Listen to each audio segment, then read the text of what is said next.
여러분 반갑습니다. 원파입니다. 순간의 선택은 10년을 좌우한다. 여러분들 파이코인 선택을 참 잘 하셨습니다. 오늘도 파이코인 관련 암호화폐 세상 얘기를 여러분들하고 나눠볼까 합니다. 우리가 그동안 파이펫이라고 해서 그동안 파이펫 게임 관련되는 이런 인형을 만들고 하는 이런 것들을 그동안 해왔던 기억을 하실 겁니다. 거기에서 이제 몇 가지 뉴스가 나왔는데, NFT 게임 섹션에서 해카톤에서 수상을 했다. 이런 얘기가 나와 있었습니다. 뭐 수상을 했다는 것도 좋은 얘기지만은 거기에 이제 메인넷을 오픈해서 곧 승인을 받았기 때문에 토이들을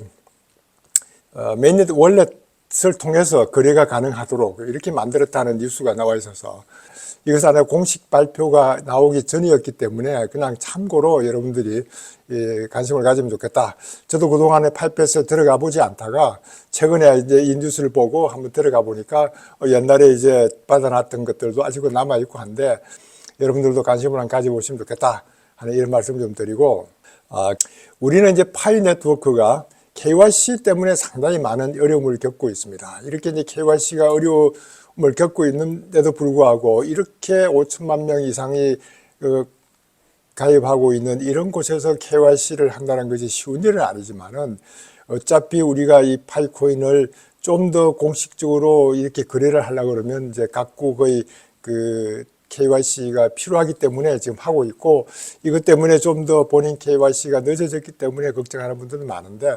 상당히 이제 KYC가 빨리 될 수 있도록 움직임도 있고 침착하게 기다려보면서 하는 수밖에는 없다. 이런 말씀을 드리고, 제가 가끔 XRP를 얘기하고 할 때 XRP 레저에서 만들었던 흉 지갑에 대해서 한번 언급을 하고, 이 흉 지갑을 통해서 많은 웹3의 어떤 그런 생태계를 알 수 있고 이런 경험을 해볼 수 있다는 말씀을 드렸는데, 이 흉 지갑도 최근에는 이제 KYC를 하도록 만들어져서 저도 이제 여건을 통해서 KYC를 받아서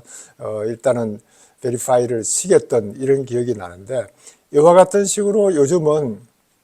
무려 이제 흉 지갑 같은 경우는 뭐 매일 한 14,000 정도가 이제 들어가서 거래를 하고 있고 앞으로는 상당히 활발하게 움직일 수 있는 지갑들입니다. 여기에 이제 온 오프 램프가 가능하기 때문에 수압도 가능하고 하는 이런 식으로 파이코인도 여기에 이제 앞으로는 연결시킬 수 있는 이런 가능성도 있기 때문에 이런 것에 관심을 가지고 한 번씩 시간 날 때 지갑을 만들어 놓고 해보는 것도 좋겠다 하는 것 때문에 제가 간단하게 이 말씀을 좀 드립니다. 지난주에 나왔던 뉴스 중에는 역시 XRP의 현물 ETF 이후에 일어났던 얘기들이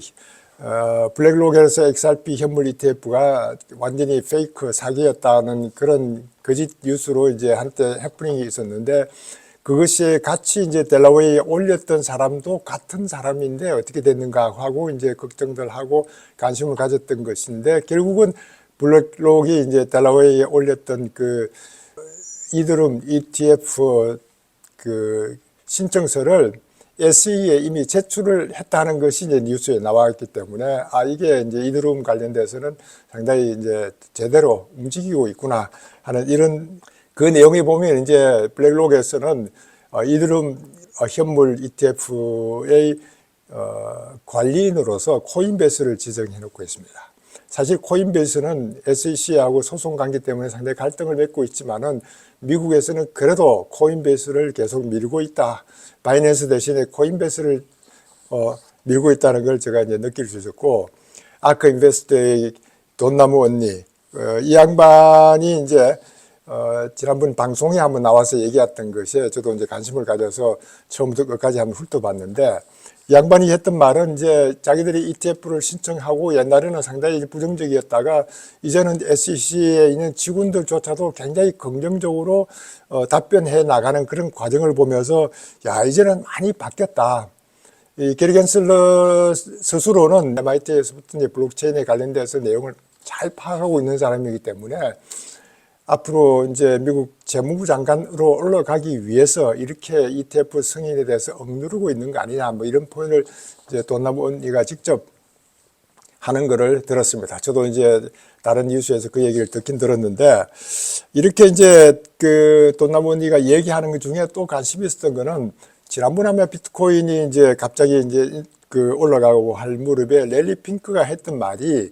이게 갑자기 이제 비트코인 현물 ETF 이런 것 때문에 올라간 것이 아니고, 이렇게 질적 성장을 위한 비행이다, 이런 표현을 썼습니다. 이렇게 이제 실제 비트코인의 퀄리티가 올라가고 있기 때문에 이렇게 가격이 올라가는 것이지 현물 ETF하고는 관계가 없다 하는 이런 얘기를 랠리 핑크가 직접 했던 그 트위터의 메시지가 저도 기억이 나는데, 돈나무 언니도 이제 이 내용을 가지고 랠리 핑크의 얘기를 이제 하고 있는 이런 것들도 제가 확인할 수 있었는데, 여러 사람이 이제 질문하다 보니까 상당히 적극적으로 이제 게시우드가 거기에 대해서 답변하는 걸 보고 상당히 인상적이었습니다. 이 양반은 뭐 상당히 이제 이 분야에 오래 있었고 전문적으로 공부를 해오면서 투자를 하고 하기 때문에 이런 암호화폐계에서는 상당히 그 박식하다, 저는 이렇게 보고 있는데, 적극적으로 답변하는 것에도 상당히 논리적으로 잘 답변하고 있어서 저도 이제 관심을 가지고 들어봤는데, 이 양반이 했던 말이 이제 앞으로 그 비트코인 월렛이라든가 이 월렛 산업이 상당히 활발할 테니까 이제 투자를 한다면 그쪽도 관심을 가져야 된다, 이렇게 하면서 이제 위챗페이를 이제 언급을 했습니다. 이 위챗페이는 그 일론 머스크가 항상 본받아서 했으면 좋겠다 했던 것이 위챗페이인데, 그 얘기를 이제 돈나무 언니도 다시 위챗페이를 언급을 하면서 앞으로 일론 머스크가 이런 그 X를 어떤 식으로 꾸려 나가려고 하는 건지에 대한 그림도, 큰 그림에 대한 언급도 제가 알고 있는 그런 내용 범위 내에서 하고 있는 걸 봤는데, 제가 여기서 이제 관심을 가지는 건데, 비트코인도 그렇고 이더리움도 그렇고, 이더리움은 그 스마트 컨트랙트 이후에 상당히 활발하게 되어 가고 있다고 이제 하는 것들에 대해 언급을 하는데, 그 나머지 알트코인에 대해서도 최근에 이제 솔라나가 상당히 좀 더 그 활발하게 되어 가고 있는 이런 거를 이제 돈나무 언니가 직접 언급을 하는 걸 봤습니다. 저도 최근에는 이제 그 체인링크가 그 RWA 실물 자산과 관련되어서 역할을 하기 위해서 관심을 가지고 있는 것 정도는 이제 알고 있었는데, 이 솔라나에 대해서 언급을 하고 있다 보니까 다른 이제 사회자들이 비트코인과 이더리움만 있으면 되지 무슨 또 다른 알트코인이 필요하냐, 이런 질문을 하고 있는데, 여기에 이제 캐시우드가 답변한 게 제가 이제 상당히 관심을 가집니다. 웹3의 디지털 자산이 앞으로 상당히 중요하게 될 것이다 하면서 웹3를 언급을 했습니다. 이 웹3를 언급했던 것은, 제가 이제 파이 플랫폼이 웹3고 여기에 웹3 디지털 자산이 파이코인이기 때문에, 돈나무 언니가 직접적으로 이제 웹3의 디지털 자산을 파이코인하고 연결시켜서 하지는 않았지만은, 웹3의 디지털 자산이 바로 우리가 지금 관심을 가지고 채굴하고 있는 그 파이코인이기 때문에, 앞으로 웹3 디지털 자산이 상당히 활발하게 활성화될 것이다 하는 이런 멘트를 날리는 도중에 영상에 끊겨서 제가 좀 더 상세하게는 들어가 보지 못했는데, 이렇게 전문가들도 웹3의 디지털 자산이 앞으로의 전망에 상당히 좋게 보고 있다 하는 이런 말씀을 우선 좀 드려봅니다. 그리고 제가 이제 디지털 달러 프로젝트가 미국에 지금 하고 있는 이 디지털 달러 프로젝트에 대해서 잠깐 언급을 좀 하면은, 우선 분산되고 중앙화된 디지털 통화 네트워크의 세계에서 화폐의 디지털 혁신을 탐구하고 미국 달러의 미래 보장에 초점을 맞춘 중립적 비영리 포럼이다. 이렇게 이제 디지털 달러 프로젝트는 이제 디지털 달러, 이런 그 디지털 혁신을 탐구하면서도 달러를 보호하기 위한 이런 중립적 비영리 포럼이라고 이제 언급을 하면서, 이렇게 이제 이분들은 미국 CBDC 또는 디지털 달러를 즉시 배포해야 된다, 이렇게 요구를 하지 않는다. 그 대신에 미국의 규범, 가치 및 법치에 부합되는 국내 CBDC 실험과 해외 디지털 통화 표준 설정에서 리더십을 가져야 된다 하는 이런 쪽에 이제 관심을 꽤 많이 가지고 있는 이런 그 디지털 달러 프로젝트가, 중앙은행 디지털 통화 탐색, 오늘날 금융 및 결제 세계에 혁명을 일으키는 기술 공급 업체들하고 협의를 하는 이런 포럼이 있다고 이제 여기에는 이제 디지털 달러 프로젝트하고 그 혁명을 일으키는 기술 공급 업체로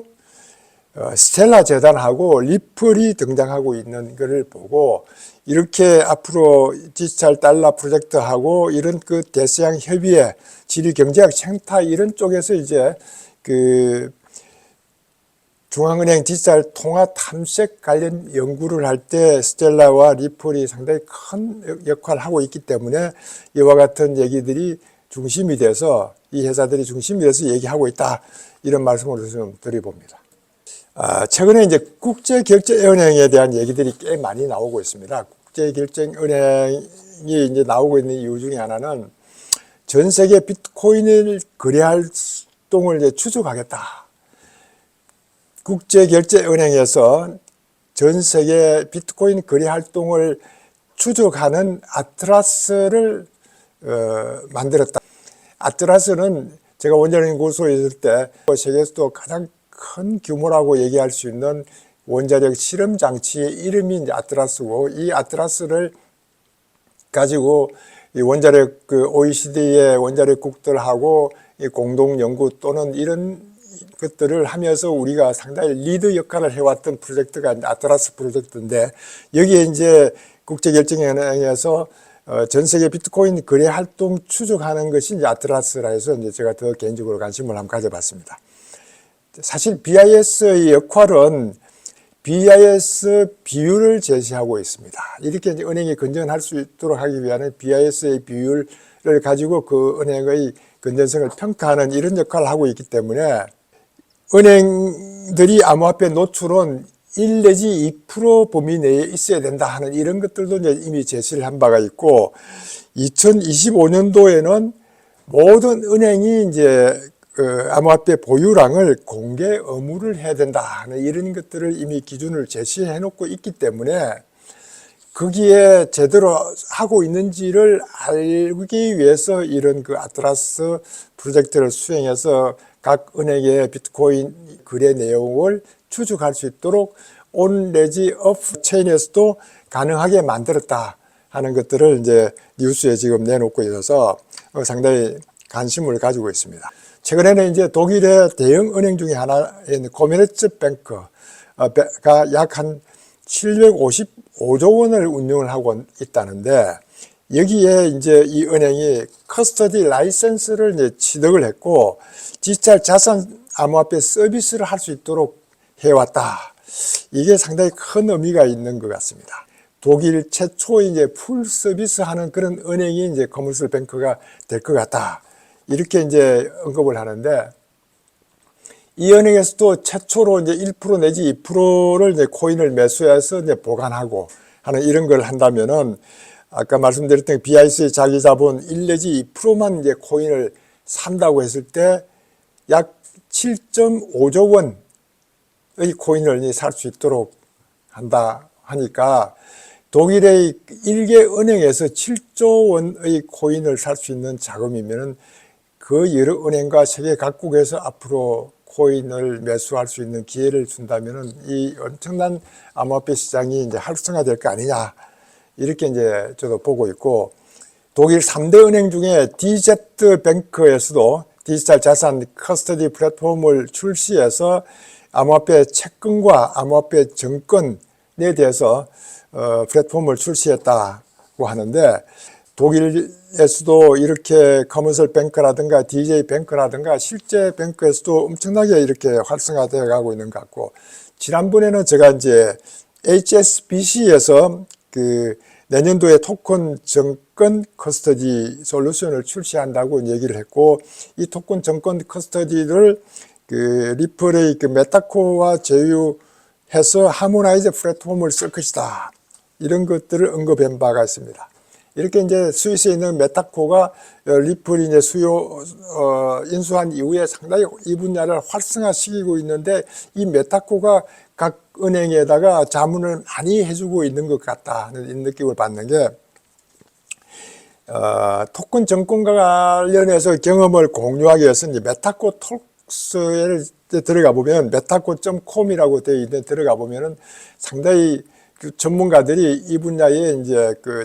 지식 공유를 하고 있는 이런 인터뷰 내용들이 들어가 있으니까 혹시 관심 있는 사람들은 한번 들어가서 보는 것도 좋겠다 하는 이런 말씀을 한번 드려봅니다. 저는 상당히 이제 독일에 대한 관심을 가지고 있는 이유 중에 하나가 제가 76년도에는 칼스루에 가서 이제 원자력 연구소에서 근무하면서 여러 가지 경험을 많이 해왔고, 그 다음에는 다시 이제 그 에알랑겐에 있는 그 지멘스, 옛날에 크라프트펠 유니온에서 원자력 발전하는 것이 지멘스가 인수하는 바람에 거기에서 이제 원자력 발전 관련되는 연구를 이제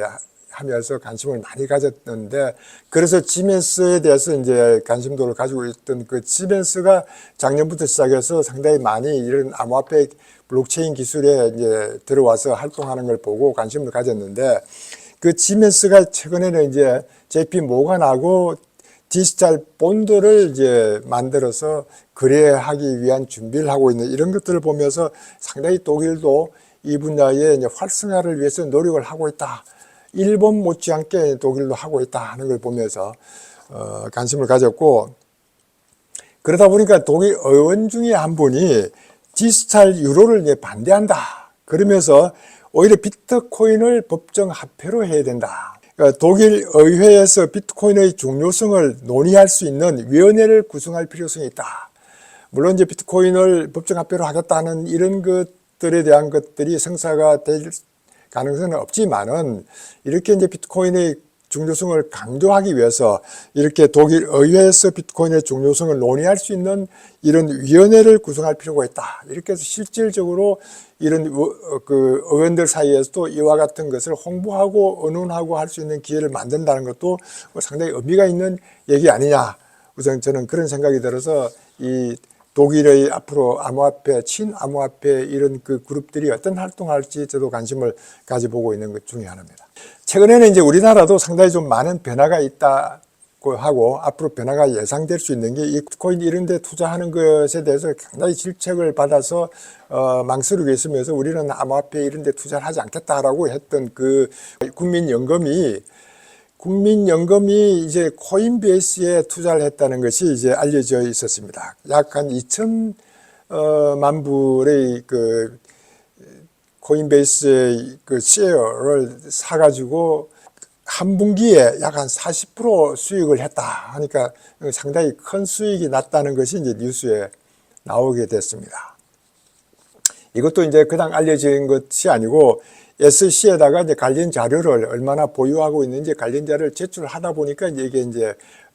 알려지고 있어서, 이렇게 국민연금이 그 코인베이스의 쉐어에 투자를 했다는 것이 이제 뉴스에 상당히 많이 나오기 시작하면은 다른 나라에서도 국가기관의 연금이 이렇게 이제 간접적이지만은 코인베이스를 통해서 이렇게 하는 코인베이스를 구매를 할 수 있다. 이런 것들이 앞으로 긍정적으로 받아줘야 될 거 아니냐 하는 이런 뉴스가 이제 나오기 시작했고, 또 금융감독원에서는 거기에 금융감독원 산하의 가상자산국을 하나 만들어서 가상자산 시세 조정에 대한 조사 권한, 불공정 거래 조사 이런 것들을 내년 7월 이후에 할 수 있도록 하겠다 하는 이런 것들도 하나의 뉴스거리 중에 하나다. 저는 이렇게 보는데, 우리는 지금 앞으로 블록체인이라든가 암호화폐 기술을 좀 더 활성화하기 위해서 어떻게 하면 이 웹3와 이런 기술들을 우리 경제 사회에 좋은 쪽으로 갈 것에 대한 그런 뉴스는 일본과 같은 데는 그렇게 청을 만들어서라도 국가기관을 만들어서도 꾸려가고 있는 웹3 이런 것들은 눈에 보이지 않고, 이렇게 이제 시세 조정에 대한 조사, 권한을 가져서 하겠다, 불공정 거래 조사를 하겠다, 이렇게 이제 불공정 거래에 관련되는 것만 얘기가 나오는 것 같아서 상당히 좀 안타깝다 이런 생각이 들었습니다. 2018년에 우리나라 박상기 전 법무장관이 이제 이 거래소를 없애버리겠다는 이런 얘기하고, 은영수 금융위원장도 똑같은 그런 발언을 해서 엄청나게 암호화폐 투자하는 사람들 이렇게 그런 그 피해를 줬던 이 박상기의 란이라고 부르는 그런 쪽에 있던 생각을 하는 사람들이 아직도 이 금융계를 지배하고 있기 때문에 이렇게 발전해 나가는 데는 상당히 어려움이 있다. 이렇게 항상 블록체인 기술은 받아줘야 되는데 암호화폐는 안 받아주겠다고 하는 이런 정말 논리적으로 있을 수 없는 그런 생각을 하는 분들이 너무 많아가지고 발전하는데 상당히 어려움이 있다, 이런 생각을 하는데, 그나마 외국에서 이렇게 이제 변화돼 가는 모습들 때문에 일본을 따라가고 독일을 따라가고 미국을 따라가면서 우리는 민간 업체들이 인프라를 구성해 나가고 있는 것이 많이 이제 눈에 보이고 있습니다. 이렇게 카카오라든가 이런 쪽에서도 외국 자본이 들어와 있기 때문에 우리나라가 결정하는 것보다는 이제 외국 자본이 해서 이런 그 인프라를 구축해 나가는 것들이 이제 눈에 보이는데, 그 중에 하나가 이제 최근에 그 알케미페이라는 데가 있었습니다. 이 알케미페이가 그 스텔라 네트워크하고 이제 이런 그 액세스가 가능하도록 만들었다 해서 이제 뉴스가 나왔길래 저도 이제 알케미 그 월렛에 들어가서 알케미페이의 역할을 봤는데, 정말 알케미페이가 지원 국가가 170개 국가를 지원하고 있고 피아트 카렌시가 한 50개 이상이 이제 거래가 가능하게 하며 약 한 피아트 페이먼트 채널이 약 한 300개 가까이 됩니다. 이게 거의 모든 크립토 카렌시가 이제 거래가 가능하도록 만들었다 해서 이 엄청난 규모의 알케미페이에 제가 관심을 가지는 것은 카카오페이가 여기에 이제 들어가 있어서 피아트 페이먼트로 이제 카카오가 등장을 하고 있습니다. 물론 이제 여기는 애플페이라든가 구글페이라든가 뭐 카드가 안 들어간 데가 없지만은 제가 관심을 가지는 것은 카카오페이도 이런데 인프라에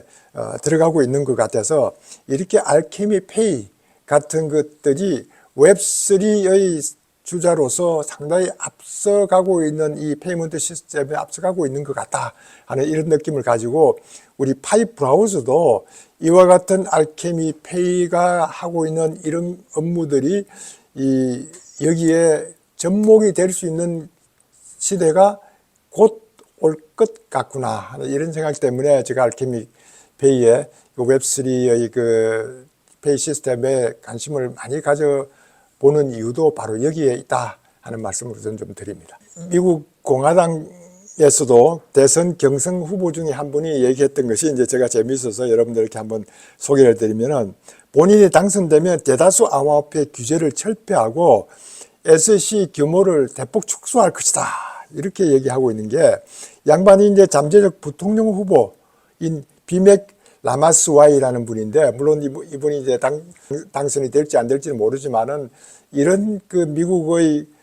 대선 후보 공약 중에 공식적으로 처음 암호화폐 관련되는 내용이 이제 올라오기 시작했다. 그럼 앞으로 어떤 변화가 있을지, 이 민주당과 공화당 사이에 지금 그렇지 않아도 클린턴과 바이든 사이에 이제 암호화폐를 어떻게 이제 취급할 것인지 관심을 가지는데, 이렇게 공화당 대선 캠페인에 처음으로 암호화폐 가정 공약이 올라왔다 해서 저도 이제 그 관심을 가져보기도 합니다. 그리고 이제 예를 들면 엘살바도르 같은 경우에는 암호화폐 ATM에서도 라이트닝 네트워크를 지원한다, 이런 얘기도 나와 있습니다. 이렇게 이제 엘살바도르는 법정화폐를 이제 비트코인으로 만들고 나서 처음에 많은 비난을 받았지만은 이게 다른 나라에 비해서 상당히 그래도 활성화되고 있는 이런 그 시대에 ATM에서도 비트코인 라이트닝을 이제 활용하겠다고 하면 이것도 상당히 큰 기술 중에 하나이기 때문에 여기에 이제 상당히 관심을 가질 수밖에 없는 게, 다른 나라에서 비트코인 라이트닝 그 기술이 적용된다면은 굉장히 소매에도 거래가 가능할 것 아니냐, 이런 생각이 들고, 이렇게 엘살바도르는 나름대로 비트코인을 이제 법정화폐로 하면서 경제가 조금은 이제 호황 쪽으로 살아나는 쪽으로 가는데, 아르헨티나 같은 경우를 보면은 뭐 엄청나게 지금 인플레이가 심해서 앞으로 법정화폐를 이제 비트코인으로 해야 될 거 아니냐, 뭐 이런 얘기들이 나올 정도로 이런 그 시대가, 초인플레이 시대는 이렇게 암호화폐가 상당히 그 관심을 가지게 될 것 같다, 이런 생각이 들고, 우리는 이미 이제 웹3 파이 네트워크의 플랫폼을 통해서 웹3를 하고 있는데, 이 웹3 블록체인, 암호화폐 이런 것들이 상당히 인프라가 바쁘게 움직이고 있는 것 같아서 우리가 관심을 계속 가지고 채굴 하면 좋겠다 하는 말씀을 드리면서 오늘 영상도 마치겠습니다. 여러분들 감사합니다. 감사합니다.